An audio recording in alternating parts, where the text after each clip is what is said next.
بسم اللہ الرحمن الرحیم۔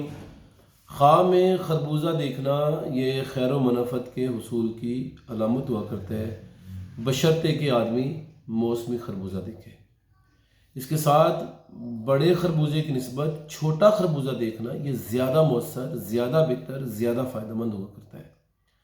بعض اوقات خواب میں خربوزہ دیکھنا یہ عورت پر دلیل ہوا کرتا ہے۔ اگر تو خربوزہ شیریں اور میٹھا ہے تو اچھی عورت نصیب آنے کی طرف اشارہ ہوا کرتا ہے، اور اگر خربوزہ گندا، بدبودار اور معیوب ہے تو پھر معیوب اور گندی عورت سے وابستگی ہونے کی طرف اشارہ ہوا کرتا ہے۔ خواب کے اندر خربوزہ دیکھنا کبھی نوکر چاکر اور غلام پر بھی دلیل ہوا کرتا ہے۔ اگر وہ خربوزہ نے اچھا اور بہتر تھا تو نیک غلام میسر آئے گا، اور اگر خربوزہ جو ہے وہ ترش تھا، بد ذائقہ تھا تو پھر برا غلام یا بری نوکرانی یا برا نوکر جو ہے وہ میسر آئے گا۔ حضرت امام جعفر صادق رحمۃ اللہ علیہ اور دیگر معبرین نے خواب کے اندر خربوزہ دیکھنے کی جو تعبیرات بیان کی ہیں، ہم نے اپنی کتاب تعبیر الرؤیا کے اندر وہ تعبیرات بیان کر دی ہیں، جسے مشتاق بکانر الکریم مارکیٹ اردو بازار لاہور نے شائع کی ہے۔